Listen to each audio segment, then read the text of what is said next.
What's up, guys? Chris Tuck here, and I'd like to welcome you to the first episode of What the Tuck is Going On. I'm just going to get straight into it and introduce my first guest.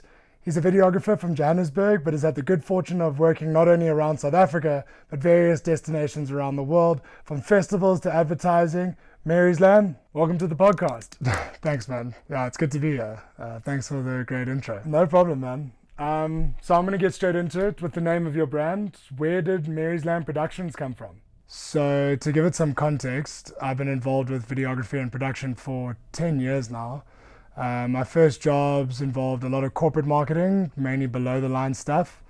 Unfortunately, the story takes a bit of a sad turn. I was in my second year of working when my mother passed away from cancer. Oh, I'm sorry, man. She'd been battling it for 6 years. So it was a long process to kind of witness and unfortunately see the end of. But yeah, fast forward a couple of years after that, I was in the yachting industry. I was working as a deckhand. With the ultimate goal of earning some good cash so I could come back to SA, start my own production company. That was kind of the goal. I remember I was standing in the galley, it's like the kitchen of the boat, with the chef Sebastian, talking about this pipe dream. And he just asked me, he's like, what would you call the company? And I toyed with a name in my head for a while, but I'd never said it out loud. But I always knew whatever I chose was going to pay homage to my mom in some way. And I just said Mary's Lamb Productions. I felt it worked because obviously everyone knows the children's rhyme Mary's Little Lamb, so it's memorable. My mother's name was Marion, so I just kind of split it up. I took Mary and I took the Ann away just to get Mary.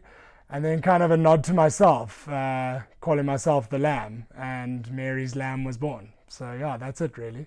Sure, that's a beautiful way to honor her, man. And I'm sure she's looking down proudly. Yeah, I hope so. It's weird losing a parent at a relatively young age. I mean, it's terrible to lose a loved one at any age. But, I just wish like she could have seen me become an adult and kind of make something of myself. But that's just how life goes. True. But here you are. And videography. Where did this passion all start? That's a cute story, actually. So my mom's best friend that she'd known her whole life, a lady by the name of Wendy Moorcroft, who has an incredible background in South African advertising as a creative director for multiple large agencies. I think it was 2001 or 2002, Wendy was up for an award at the Cannes Lions Festival in France. I think she won actually, and might have been judging some other categories. So she was flying from Cape Town to France via Joburg, and she came to stay with my mom, my sister, and I. And yeah, Wendy's such a laugh. She's so entertaining. And she had one of those, remember those old, like colorful gummy MacBooks? Oh, yeah, the color ones like around the edges. Yeah. So she had all the adverts that were up for adjudication that year on her laptop. And she let me watch a couple of them. And this was back when the second installment of the Budweiser Was Up campaign was out.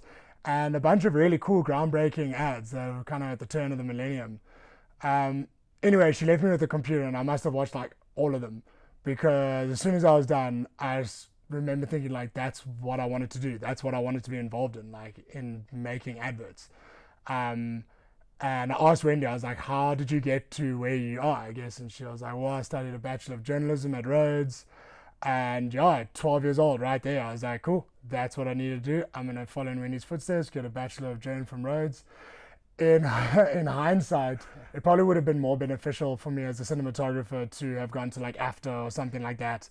But I would never take away like my time at Rhodes. Like I absolutely loved it. But yeah, once I graduated, I specialized in television journalism. I got my first job as a copywriter straight out of university, and yeah, the rest is history. That's so wild, actually, making that decision at 12 and following those footsteps and having it actually pan out that way. That's pretty cool. I mean, a lot of members of my family, including my mom, actually went to Rhodes. So it felt like kind of the only choice, really. But it all worked out, I think. Certainly has, man. Cool. Well, that's all the time we really have. But thanks so much for coming on the podcast, man. And I wish you all the best in the future. Thanks, man. It's an absolute pleasure. And the same to you, man. Fun name for the show, by the way. I like that. I had a good laugh at that. But yeah, thanks a lot, man. Cool. Well, I hope you guys enjoyed the first episode of What the Tuck is Going On. I'm your host, Chris Tucker. Thanks for watching.